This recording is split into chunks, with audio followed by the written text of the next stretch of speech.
Great moments are born from great opportunity.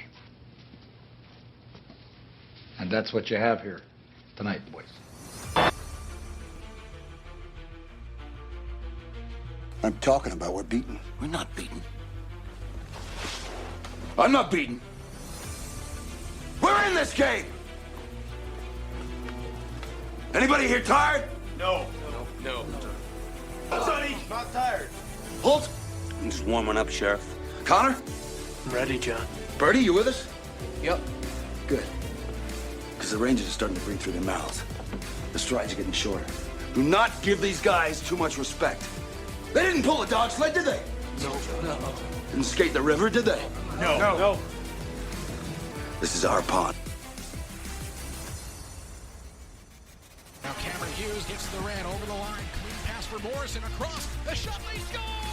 Ryan Winterton and the Firebirds take the lead. 6:08 to go in the first period. Logan Morrison right up the tape for Winterton. And Coachella Valley out in front for the first time in the series.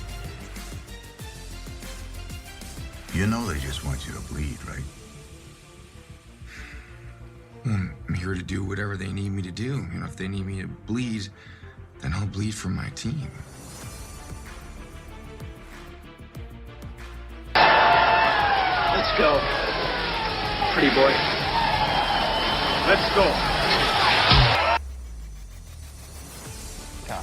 Introduce yourself. Jim. My name's also Jim. Problem solved. Thanks, James. Now, as far as serving the tendy goes, if they're shooting, you're getting your body in front of it. Everybody blocking shots. All you useless guys, blocking shots, bugging Appledorns. Now everybody knows the role. Eh, Sanguinet? Everyone knows the role. Everyone does their job. Yeah, so. For Parsonen, McCormick tries to jam it loose in front, comes to Del Gaizo, pass broken up, John Hayden coming in shorthanded, looking for the hat trick, Hayden's in, he scores! John Hayden, a shorthanded goal, the hat trick for Haynes, 1:57 left in the second period, and it's 5-1 Coachella Valley. I want to win that championship tonight, but I want to win it clean. Old-time hockey. Like when I got started, you know? Jeez, Toe Blake, Dick Clapper, Eddie Shore, those guys were the greats. Reg is our coach. Yeah, sure, old-time hockey. Like Eddie Shore. Yeah. Coach, our line starts. Sure. You were born to be hockey players. Every one of you. And you were meant to be here tonight.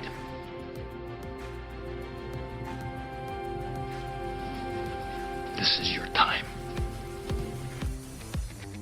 Greetings, friends and Firebirds fans, and welcome to the Fire and Ice podcast presented by Desert Willow Golf Resort. Fire and Ice, the official podcast of your Coachella Valley Firebirds, two-time defending Western Conference champions of the American Hockey League. Coming to you from Palm Desert, California, a mere Jagger Firkus red whisker away from the Birds Barn of Acrisure Arena. I'm your host, Judd Spicer, along with this bi-monthly endeavor in the Birds' third season of play. Also, again, have the pleasure of serving as your Firebirds Insider. Those Firebirds Insider articles may be found online, as with all things Coachella Valley Firebirds, at cvfirebirds.com. That's your hockey home and hub for everything, including, but certainly not limited to, tickets, merchandise, roster, community information. Again, you can find it all online at cvfirebirds.com.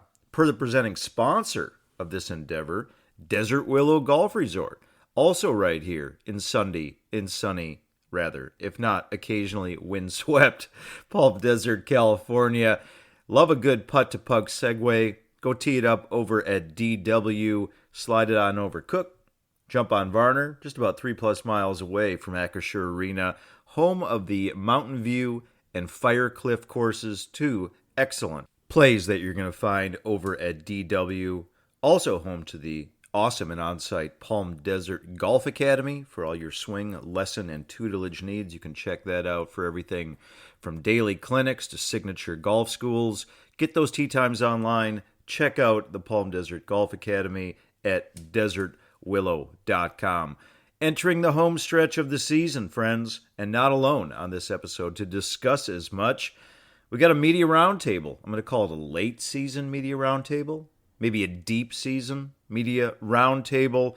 Tim O'Brien, you know Tim, he's a lead sports anchor over at NBC Palm Springs, concurrently serving as your in-arena host at Acrisure Arena and your ringside reporter for those Birds home games, all of which are televised, by the way. Joining Tim and myself, Shad Powers. Been a spell since we've had Shad on the program. He is a columnist for the Desert Sun newspaper, been covering the Birds since the get. Going to get to that conversation with those gents shortly. In the interim, let's enjoy a brief Firebirds freeze frame segment as we enter April, the final month of the AHL and NHL's regular season. 64 games down in season number 3 for the Firebirds. That means, according to my Minnesota math, just 8 games to go. 5 of those, by the way, going to be on home ice. The record is 35-22, 2-5, places us in a virtual tie for third, technically in 4th place in the Pacific Division with 77 points to date. I mentioned this throughout the campaign, friends. It's been a year of 2 steps forward, 1 skate back, little bit. We had that 5-game losing stretch, the longest, by the way, in the Firebirds' brief but brilliant history. A mere 5 goals in those games as the dudes were shorthanded oftentimes across that stretch. And now, here we are. We got a 3-game win streak, compliments namely of really owning those Chicago Wolves. Birds went to the Windy City, took 2 over the weekend from Chicago. Little playoff primer here, just 7 points in the pack. In the Pacific Division, just 7 points separate seeds 2 through 5 as I currently speak. Eagles, Colorado Eagles, can be mentioning them again shortly. They are your pack leaders, already playoff qualified with 84 points. Going to run this down quickly here. Our I-10 rivals, the Ontario Reign, currently in second with 80 points. That virtual tie that I mentioned with the Abbotsford Canucks, they too, like the Birds, have 77 points, and they currently do officially own that 3rd seed. Coachella Valley Firebirds, by virtue of this 3-game win streak that we're on, also with 77 points. The San Jose Barracuda in 5th place with 73 points. Our old friends, the Calgary Wranglers, in 6th place at 71 points. Currently holding that last playoff spot by a very slim margin, I might add. Bakersfield Condors, 66 points. Right behind them, the Tucson Roadrunners with 65. The season were to end today. If the playoffs were to start today, Coachella Valley would host San Jose in that best of 3. Remember, that first round, if you don't get the bye, if you don't get that first place bye, first round is best of 3. All of those games would be at home at Acrisure Arena. But a lot to be said, a lot to be figured out. It's been this close all season long. We haven't seen this, at least for us, in the previous 2 years. I think a lot of shuffling and jockeying to be done as the Birds hit these final 8 games.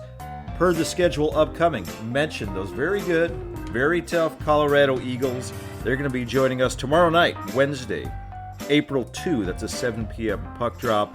Again, at home versus Colorado. First time we've seen the fellas in a while. Birds haven't been home in exactly 2 weeks. It's going to be a big game. It's going to be a good game. Look forward to seeing you over at the barn. Fellas then get a travel day this Thursday, April 3rd, before a double dip. Back-to-back on the road at Henderson. The Silver Knights, with or without shiny Tron helmets, have given the fellas troubles and struggles all season long. Despite being in last place in the Pacific Division, the Birds are a mere 1-5. Yeah, take some pause when I say that. Just 1-5 versus Henderson on the year. This Friday night game, 7 p.m., puck drop at Henderson, followed by Saturday, April 5. That is going to be a 6 p.m. start. Boys then get 3 days off before coming back home next Wednesday, April 9th, to face the aforementioned San Jose Barracuda. Per some players, Ben Myers continues to be your leading Birds scorer, 45 points on the year. Ben missed a few games, come back, done so with the plum, 22 goals paired with 23 assists. Yanni Newman, young Yanni Newman, he's been up in the National Hockey League for 10 games now. Got 3 goals, not to mention 3 assists to show for his efforts.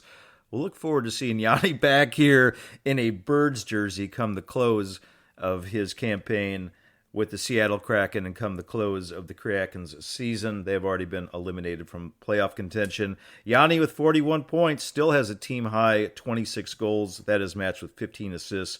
Right behind him, Logan Morrison, 40 points on the year, 13 goals, 27 assists. He's been on a bit of a heater lately, has Logan. Points in 4 of his last 5. And defenseman Max Lajoie. I like saying his name every time. Really rolls off the tongue. Great name. Fine player. 36 points on the year. 4 goals.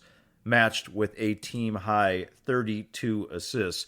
Mentioned Yanni Newman. We've been tracking. There's been a lot of transactions, a lot of ups, a lot of downs, some injuries, a lot of roster movement over the course of this 3rd season. We're going to get Yanni Newman back come playoff time. We're going to get John Hayden back come playoff time. We're also going to have defenseman Cale Fleury back on the Birds roster come AHL playoff time. Per the injured, recently welcomed back the services of speedster Leighton Road. Missed about a month. He came back over the course of that Birds road trip. Great to have Leighton back. And the captain, Max McCormick, haven't seen Max since January 11th. We'll see what happens. We pry and we prod and we ask for updates. Still technically, I believe, listed as week to week. It's my understanding that it's a hip injury, by the way, that Max has been dealing with over the course of these past 3+, now nearing 4 months. Hey, we'd love his services back. And if that just ends up being for the postseason, then so be it. We need our captain, Max McCormick, back in a Birds sweater. The goalies on the season, Desert continues to go cuckoo for Coco. Nikke Coco now 18-8-1 on the year. Goals against of 2.34 with a save percentage of .911. All 3 of those metrics, by the way, chart in the top 13 in the American Hockey League. Not just talking 20-year-olds, not just talking rookies. That is among all goalies, all qualified goalies in the AHL. Victor Ostman, the Swede, 24 years old. We have seen him but 3 times, and Victor has been excellent. Very curious to see if there's more Victor in our future. Across those 3 starts, a record of 2-0-1. Goals against, not a misprint, of 1.33. That low number, in part by virtue of his shutout win, first ever shutout in the AHL, shutout win over this weekend past in Chicago. Save percentage, also a big number, impressive number, .950. With just those 3 starts, Victor, of course, not qualified, but if he would be, just having some fun with the numbers, those 2 metrics would rank him number 1. And again, number 1 in save percentage and goals against in the entire AHL. Our friend Stezzy, Alish Stezka, he's been banged up as well. Haven't seen him in the nets much lately. Just 1 game for the Birds since January 26th. Going to continue to eye and monitor his status as we hit the home stretch and near the American Hockey League playoffs. All right, Firebirds friends, all that offered, all that prefaced. Let's get to this episode's Media Roundtable with our guys Tim O'Brien and Shad Powers.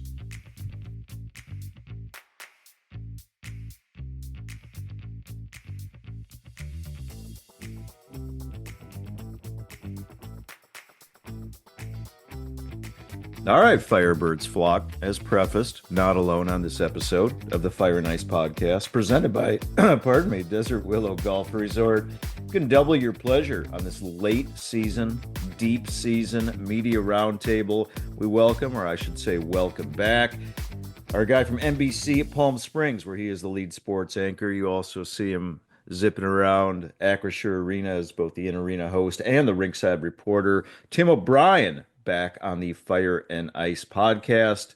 And from the Desert Sun newspaper, follow his work online at desertsun.com, or heck, just go buy a physical newspaper. People still do that. He's a columnist over there. Our friend Shad Powers. Hello, gents. How's it going, Chad? It's going well. Appreciate both of you coming back. Appreciate your time as we're now down to the nitty and the gritty, 64 games down.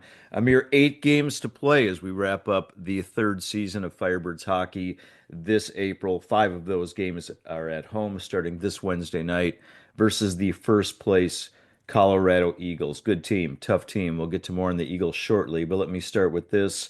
And Tim, I'll go to you. Very different season for the Firebirds here in year 3. We've well established that throughout the year here on Fire and Ice. What do you feel, Tim, that you've learned about the AHL this season? Maybe something that you didn't know or recognize or realize in seasons 1 or 2?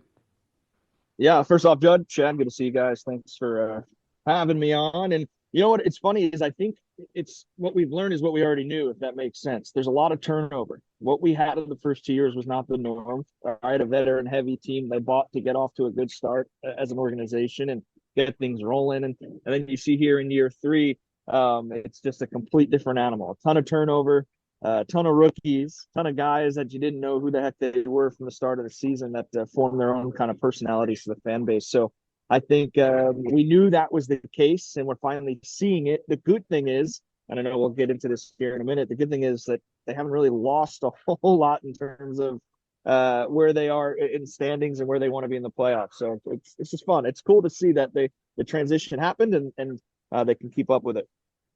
Shad Powers, turned the same question to you after 2 particularly successful and, if not spoiled, seasons of making it to the Calder Cup finals. What have you learned about this league in season 3? Yeah, that famous silver spoon they used to talk about last year. We haven't been sipping from that this year, but it's fun to see. Like, Tim said it best. Certainly, we're learning what it's like. The real world of the AHL is a little more hitting home for us this year.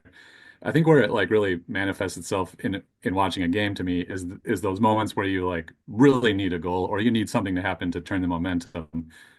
Last year, the first 2 years, you'd look out on the ice. Okay, you're feeling good about that. Actually, Podorowski, Cole Lind, all these guys that you can Cameron Hughes, these guys that we know can like do something individually, make something happen, just sort of turn the momentum.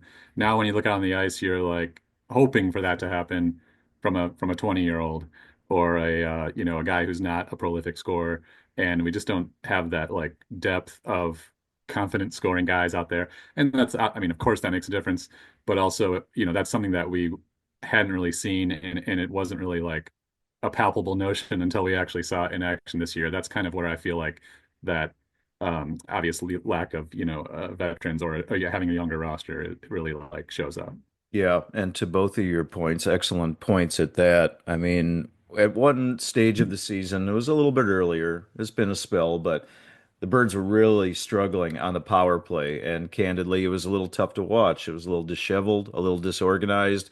It was after one of the losses that we suffered, one of the 4 losses to San Jose this season, and Derek Laxdal basically shrugged his shoulders, and he's like, look, we don't have an Andrew Podorowski, at least not right now. And then he went on to reference some past players he'd had back in his days with the Texas Stars. So, yeah, the coaching staff has undoubtedly acknowledged that as well.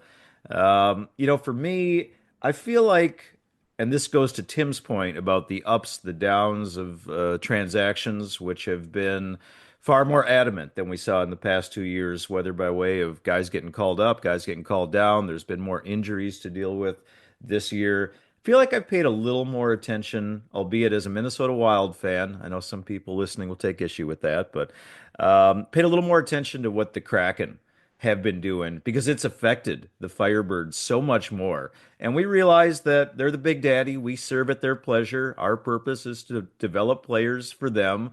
But here in our own desert hockey hub and home, again, we're spoiled and also a little selfish. We want the Firebirds to be the best they can be, to have the best players that we can have. But yeah, at the end of the day, it's all about the Kraken. So when the Kraken have had guys hurt, when they have had guys traded, they were decidedly sellers at the trade deadline. That has really rubbed off on the Firebirds. I just feel like it's something that we've been forced to be a little more cognizant of in year three, the roster moves with the Big Daddy Club. Speaking of some of the personnel and rostering, Tim, I'll turn back to you. And this might not be a person or persons. It could be a what instead of a whom. But what or whom has surprised you most this season? And it's a two-part question. We're nice here on the Fire and Ice podcast. But along with that, what or whom has maybe provided you the most pause here in season three? I think you got to look at a guy like maybe a Ben Myers, who we didn't know a whole lot about coming in, right? As a new guy, it's not like we've studied the AHL before the guys come here. We know them off the top of our head, but 22 or 23 goals, I believe, on the season. So that's certainly helpful. A rookie in Yanni Newman with an absolute missile off his stick. I think those are guys that, where are they without those two guys this season?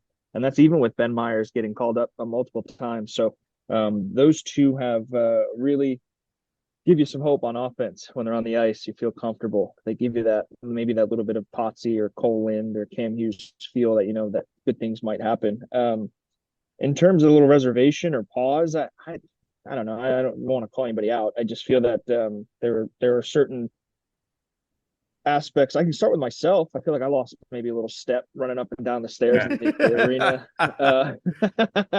Getting older, man. I'm getting tired. No, I'm just kidding. But it's been a learning curve. I think maybe as a pause of a team as a whole, because we were so spoiled the first few years that there's some hesitation. I don't know. I don't want to say I don't feel as confident for them to make the run that they have in the last 2 years, because I thought last year there's no chance they duplicate what they did the first year, right? And then they did. So I don't know. It's anything could happen. Shad Powers, turn the same two-part question over to you, sir. Yeah, I mean, it's kind of obvious to say Yanni Newman, but it is also a good answer to this question because he wasn't a guy that was being talked about before the season, at least in my circles of people that I talk to, where it's like, oh my gosh, wait till you see Yanni Newman. This guy's going to score from every angle. He can, he's just got that magic touch. I mean, they were excited about him, but it wasn't like, this is going to be the guy you rely on. I don't think anybody was talking about him like that. So to that end, definitely give him credit for that. Another guy that's been a key factor in sort of keeping them afloat in the playoff race is Nike Koko, the goalie. He sort of stepped in as the goalie position has been a little bit, erratic this year, and just not in play, but in availability of guys. Steska has been up, he's been injured, things like that. So I felt like Koko's been a nice, pleasant surprise. I agree with Tim. I feel like he's lost a step this year. That's no. No. I mean, I guess call out some guys to use Tim's phrase. The trio of Ryan Winterton, Logan Morrison, and Ryan Melanson. I felt like coming into the year after we saw them, do well last year as young guys, and we knew we weren't going to have as many veterans as we did this year. I felt like those three, we're going to come in and step into that mantle. Of course, they're still great players and, doing a fine job, but I felt like they were going to maybe provide a little bit more of a consistent offensive threat throughout the course of the year. Again, we know, they've had call-ups, things like that to sort of take them out of a rhythm. But just in general, when they're all on the ice together, I felt like they were going to produce more. In my head, that's what I was envisioning for this year's team. Per both your mentions of Yanni Newman, something that I discussed and probably should have clarified further at the onset of this show. Seattle, as we know and has been established, they're eliminated from playoff contention. Their season concludes on Tuesday, April 5th. The Birds will have 2 regular season games after that, so we will get Yanni Newman's services back for the games against Abbotsford and San Diego on April 18th and 19th, respectively, along with Yanni Newman. Also get back John Hayden and Cale Fleury. I'm also going to second Tim's emotion on Ben Myers. Shad is tired of listening to me talk about Ben Myers this season. We saw him a couple years ago with Colorado. We know he's a good player, but yeah, it's tough to follow every single guy on every single team, whether it be the Pacific Division or the entire AHL. But we knew he's a good player. He's probably added even a little more scoring punch than we anticipated. And yeah, Yanni Newman, he's already shown it in 10 games in his brief NHL career that at just 20 years old, he has a high caliber, top level, world class shot. And to get that back It might just be for those 2 games, I don't know, however long this playoff goes, but we will gladly take his services. As far as the pause, I do agree with Shad. I think you called Jacob Melanson Ryan Melanson. I know you did not intend Oh, to, but sorry about that. an on-air clarification because I Thank you. know that you're well aware of Jacob Melanson and his talents. Yeah, and we're hesitant to call out 19 and 20-year-old guys. I do feel the need to reference Edward Chalet. Great kid, great player. He's going to be an NHL player in my estimation and a really damn good one. He's just 19 years old. 46 games. He's got 5 goals and just one since November 22. Again, very, very bright future ahead for young Edward. He played beautifully at the World Juniors, but it feels like after that, I think that took a little gas out of his tank. And as a kid that has played a lot of hockey of late, it would be cool to see him get a late season surge and get back in the goal column. Jagger Firkus, he's had himself a nice season. I want to mention Jagger. He's got 13 goals, had a great weekend in Chicago. Wow, what a pleasure and an asset it would to see him heat up for these final 8 games, make a run at a 20 goal season. We know the talent is there, but I think we anticipated maybe a little more scoring from Jagger this year. He's shown it in spurts. Those 2 goals that he got in Chicago and those 2 victories, very, very encouraging. All right, gents, with just the 8 games as reference left to play, final stretch, final month of the regular season, what would each of you like to see? What would give you some real belief for a true, genuine, exciting playoff run? Tim, I'm going to go back to you, man. Yeah, I think if you look at the games over the weekend in Chicago and even the one before with the 3-game winning streak, Leighton Road is back. I don't think that's a coincidence to see that little bit more speed and offense in the game. When they're playing as well as they have, they're getting 2-1 in shots. They outshot Chicago on Sunday. You're getting pucks deep. You're getting bodies in front. It sounds cliche, right? They're winning those puck battles that Lax always talks about. They looked really good on Sunday, and that's without Hayden's and Fleury's and Gustav Olofsson, who's out with an injury right now, and that's without Yanni Newman. So I think if they continue to play the way they did this weekend, that's some Firebird brand hockey, if you want to call it. And they can do this down the stretch. I don't see why they can't get through, with maybe the exception of Colorado, because thankfully I don't think they're going to have to play Henderson in the playoffs. But if they can get through the Colorado, and tomorrow night's a big test, I don't see why they can't make a good run here, at least through the division. Shad, as you and I are sitting together through, I trust, most, if not all, of the remaining 5 home games, probably see some Andrew John mixed in there as well. What would you like to see when we're sitting there in our little media row section that would give you some real juice, enthusiasm, encouragement, positivity for the playoffs ahead? Yeah, I wish I had more like clarity on some more of the injury situations. Great to have Road back. That's going to be a big help. I feel like the goalie position in particular is interesting to me. You know, as we know, the last 2 playoff runs, in both cases, we had one clear goalie. This year, obviously, there's been for a lot of different reasons. We've cycled through several. Right now, it still seems a little up in the air to me, and what the game plan is. It feels like Coco is the number 1 guy right now. I don't know about Stezka as far as his availability. Maybe you guys know more than I do. And obviously, we saw Ostman have a great outing on Sunday. So if I could, something that if something happens the next 8 days to give me confidence that one of those guys is going to, sort of be the bell cow for the playoffs, and they've all had great, statistically, all of them have had pretty solid seasons. That's one thing that's kind of hanging out there, I guess. That's different from the first 2 years. That's still giving me pause. So some clarity there. I like to see, like you mentioned, Firkus. I feel like some of these a lot of guys are kind of like starting to find something that had been a little dormant. So if this last weekend is a great example, and if they can just sort of the offense, obviously we need to see some offense. Let's face it, these last 10 or 12 games, have that long stretch where they were not scoring a lot of goals. Great to see a 4-goal game on Sunday. We need to see a few more of those to give me real confidence moving forward. So that's what I'm looking for in these last 8 games. Consistent offense, clarity at the goalie position.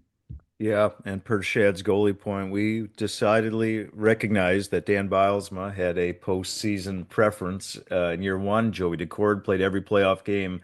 Last year, Chris Drieger played every playoff game for the Birds. This year, we don't know. As Shad also pointed out, Coco been great, 18, 8-1, and Victor Osman, in his mere 3 starts, he's been exceptional. So maybe a Yeah. good problem to have that there's options. We'll see the Derek Laxdal style. Maybe he's the same way. Maybe he likes to go with a hot hand. Maybe he likes to give guys rest. We're going to find that out soon enough.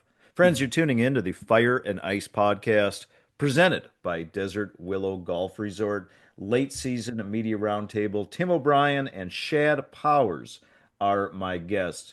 We talked about some of the other teams in the division, fellas. Who do you think would be, or which team do you think would be a good matchup for the first round? That looks like it will very likely be a best of three. I don't imagine. I think it's safe to say we're not going to catch the Eagles. We could, but just an educated guess. Not going to get that first round bye like we did last year. So, assuming we have a first round best of three, who would you like to see the Birds face off against? Tim O'Brien, back to you, man. Yeah, I think if you get in the top 4 spot there, you can get Calgary, you can get Bakersfield, and maybe even Abbotsford. I truly, and it's not lip service, like the chances and all against all three, really. As long as you can get it at home. I just learned today, the threshold is 250 miles of whether or not it would stay all 3 games in one location. And Bakersfield is just out of that threshold. So if you can get Bakersfield, Abbotsford, or Calgary all 3 games, if the standings were to stay the way they are now, all 3 games would be here at Acrisure Arena. So you got to like your chances there. Okay, thanks for that clarification. How far away is San Jose? I wonder if we can do a quick check. If the playoffs were to start today, the Birds would host the Barracuda, which would be compelling for many different reasons. Yeah. Welcome back, our old friends Andrew Podorowski and Jimmy Schultz. Potsy, by the way, en route to winning his 3rd AHL scoring title. If he did that, he'd be only the 3rd guy in the history of the AHL to accomplish that very, very rare feat. But that would no doubt give us some additional storylines to discuss. But thank you for clarifying that, Tim, because I did not. I just remember that the first year when we did play Tucson, the entirety of the series was at Acrisure Arena. So might need to do a little bit of math on that. Shad Powers assessing potential opponents. Who would you like to see on either our ice, away ice, any ice? Well, I mean, obviously, just going by the way this season has gone, Calgary seems like the best matchup. But for some reason, we've had the hockey fairy dust on us every time we play Calgary. It seems like this year, even though we know them to be a tough team throughout the year. But obviously, we know they're sort of fading as opposed to rising right now. So just in the terms of which team would give me the most confidence against, I think it would be Calgary. San Jose, obviously, like you said, as a sports reporter, I think that'd be the most fun, and maybe that would be a nice motivation for our guys to get it together against San Jose. It's been kind of shocking how much they've had our number this year. Bakersfield, that's another one that would give me some confidence. I think that's a team that they can beat. And then, like Tim said, having the games at home will help, I think. But boy, a 3-game series is just so scary in general. Remembering how nice it was to not have to do that last year is going to be it's going to be like hitting us in the face when they're in some sort of tight 3-game series. And then overall, before it's all done, I would love for them to face the Reign because I like that rivalry. And I remember Judd and I talked to some Reign players during the All-Star game, and they kind of acknowledged the rivalry too. So I'm hoping for maybe a second round matchup with the Reign just for the entertainment value. Few interjections to all of those great points. Birds a mere 1-4-0-2 versus San Jose this year. San Jose is really good. They got the best power play in the entire American Hockey League. They have the 3rd most goals in the entire AHL. We know they can score. We're obviously very familiar with their personnel. Abbotsford was referenced. Abbotsford currently the same amount of points as the Birds, but they are technically above us in 3rd place while we stand in 4th. 3-0 are the Birds against the Canucks this year, but Abbotsford has been on absolute fire of late. They are winners of 9 consecutive games, something to keep in mind as the playoffs near. Shad referenced Calgary, and I need to agree with that. I had a member, unnamed, source, we'll leave it at that, within the Birds organization that says told me after beating them in the playoffs the last 2 years that we're basically in that team's head. We're in that franchise's head, and I Yeah. had to agree with that. Um, CV is 6-2. Birds are 6-2 versus the Wranglers this year. And you know what? Calgary gives up a lot of goals, sixth most in the entire AHL. And I think, yeah, I'd be pretty happy to see them take the trip down here to the desert because we undoubtedly seem to have their number. Tim, you referenced earlier the roster and some of the guys that were injured here and there. Some of the guys that will be getting back, I discussed that as well, and Shad also touched upon that. Talked about Yanni Newman, talked about John Hayden, talked about Cale Fleury. Now Leighton Road is back. Gustav Olofsson, from what I understand, that is not a serious injury. Please let me know if you guys have alternate information.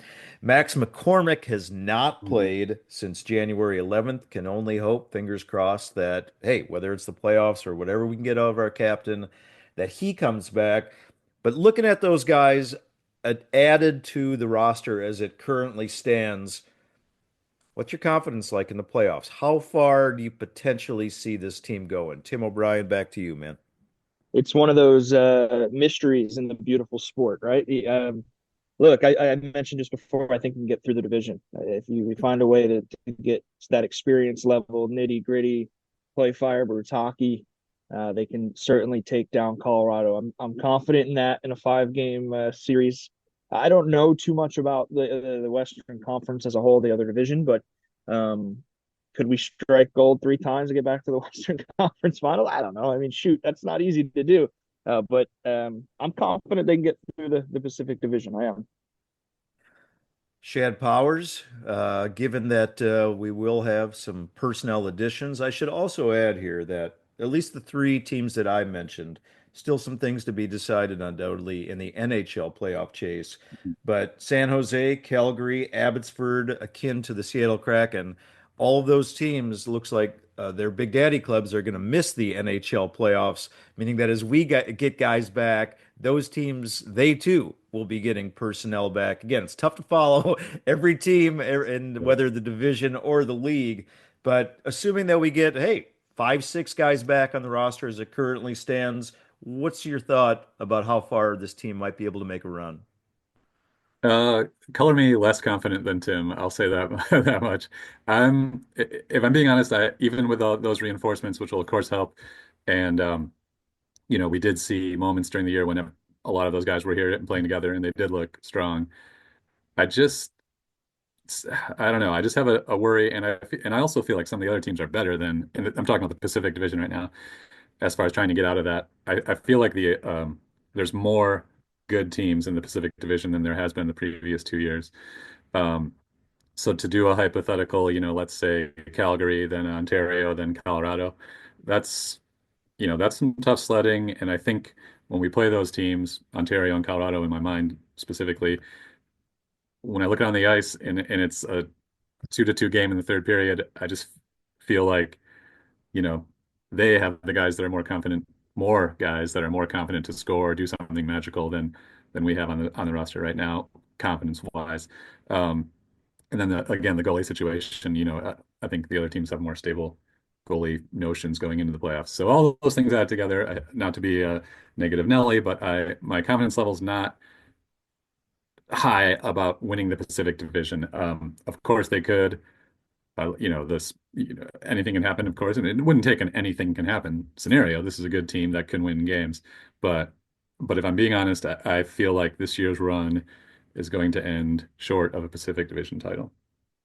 It's interesting that references to the Colorado Eagles, against which CV will play. That would be a big win. I think it would be a big confidence booster this Wednesday night because it has been, as I've said ad nauseum on this program, a season of 2 steps forward, 1 step back. We lost the 5 consecutive games in which we scored 1 goal in each. Now we're on a 3-game win streak, and it feels like, per Shad's point, that extra step, taking that extra step, we've kind of been thirsting for it and waiting for it. That just extra graduation that's going to convince us that this team can make a run.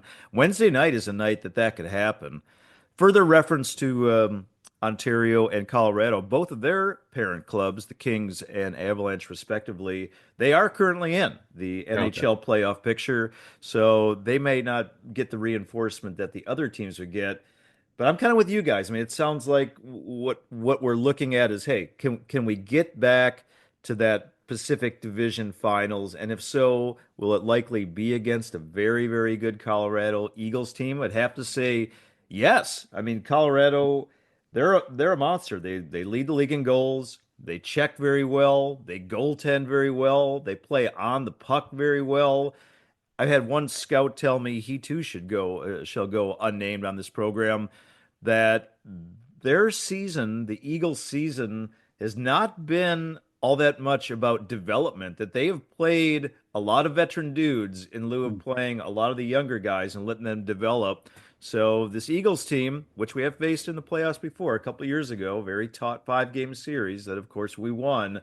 They might be in it to win it. So that could be a great showdown. Obviously, a lot of business to be handled before we get that, but I feel like we're all on the same page. That's kind of what we're looking toward. See if we can win 2 series and get to what would be a big battle against the Eagles. Final one for each of you, gents. Tim is actually at Acrisure Arena, or specifically the Burger Community Iceplex now. We're later tonight, kind of a provincial one, maybe a little too personal one to finish, but the Firebirds Adult League, the C League, tonight on Tuesday night, since this program is both being recorded and released on this Tuesday, we've got a battle for the crown. Can Judd Spicer's Arctic Chokes, and by no means am I referencing myself as a leader of the team, but I am on the team, can we defend our crown versus the Chillers, the Chokes versus Chillers? Before I ask Tim O'Brien, I have to interject that his girlfriend, is that safe to, can we call her your girlfriend? You can please let me know if there's a different title. But she does play for the Chillers while I play for the Chokes. Tim, have you a prediction tonight for the C League Championship? Well, let me tell you this. Yes, you can say girlfriend. 1. 2, as long as the Artichokes don't bring up all their aces and like they did 2 games or 3 games ago. All right. They're ringers. No, look, I've got to pick the Chillers, otherwise I'm sleeping on the couch. So because she'll listen to this. So yeah, I'm going 4-3 Chillers and a tight one down the stretch. A good C League hockey game. Okay, Shad Powers, I know you have not had opportunity to either see these teams, to handicap this battle. Just want to remind that we are not only aiming to win the cup, we are attempting to retain the cup that was captured this summer season past. And we won it in overtime. And it was a great duel all season long with kind of the previous iteration of the Chillers. And they're a very good team. It should be a good battle. I want to throw it to you again, kind of personal, kind of provincial, but have you a prediction, Chokes versus Chillers? Well, I mean, after you guys won the title last year, that's kind of all anybody's been thinking about in the desert is will you make it back and will you face, a similar opponent, which it sounds like you are, the what we now know of as the Chillers. You're at the grocery store, barbershop, whatever. Everybody's talking about it. Should be interesting. Can't believe it's actually finally here. The game's 5 hours away. Is it still? Can we still get in at this point, or is the line probably still? I don't know. You tell me. I don't know. I can't remember how big. And are they moving it to the main arena? That's another good question. But that would be a thrill. Hey, I'm already here. 6 hours before. Oh my gosh, that's right. Yeah, well, you had to get a seat. You more than anybody had to get a seat. Yeah, I mean, I can feel. I sense like a Spicer. I don't know. What would you say your specialty is on the ice, Judd? Falling down. Falling down. Okay, but that can be valuable sometimes. Maybe I'm going to say Chokes win it on a sick block by Judd. He wasn't intending to. He just happened to fall down in the right area, and we'll call it 5-4. All right. We got one for each. Tim, it sounds like we will see you there. Go ahead, Tim. Judd, if I may, and Shad, and no kidding aside, Judd, for a non-check league, he'll get in the corners. He's not afraid to push around a little bit. He's gritty out. He can score too. Don't let him fool you. All right. Thank you, dude. I appreciate the compliment. Tim, we will Sounds like see you there. Shad, to answer your potentially rhetorical question, seats are available. Admission is free. And since you've never been to a game, dude, tonight might be the night to break your maiden on the Firebirds Adult League, whether it be A, B, or C. Tonight is C. It'd be fun to see you in the stands. My mom, by the way, has a green pom-pom with your name on it. Tim O'Brien, Shad Powers, always appreciate the time, gents. We will see you, if not tonight, sounds like we will see at least one of you. We will see you tomorrow night at the Birds Barn, CV, hosting Colorado Eagles. Thanks again for the time, fellas. Appreciate you guys. Thank you. Always a pleasure. Thanks, guys.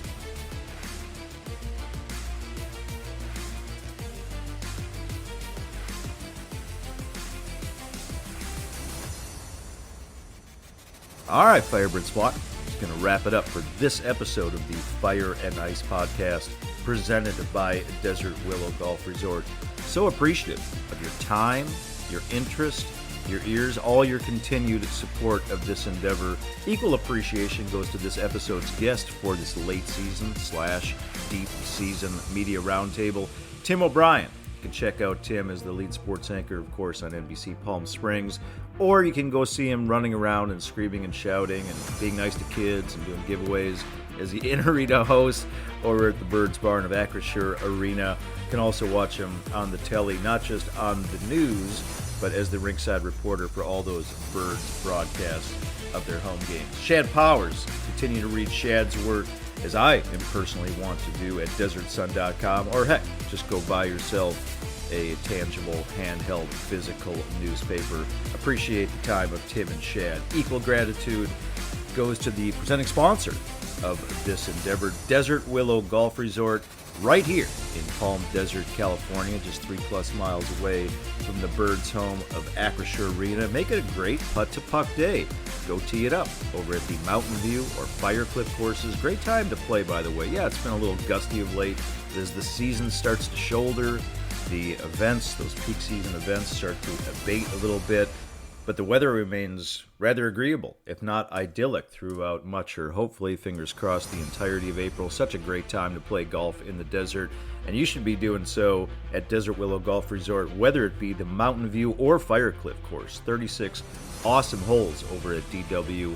Never want to forget the excellent and on-site Palm Desert Golf Academy. My man Paul Busey over there, he's going to take care of all your swing lesson and tutelage needs. You can find it all online at desertwillow.com. Big game coming up this Wednesday, friends. We will see you over at the Birds Barn. CV versus the first place Colorado Eagles. This is this Wednesday, April 2, 7 p.m. puck drop. See if the boys can grab a big win against those tough Eagles. Until then, thanks again for tuning in. Remember, as always, one valley, one team, rising together.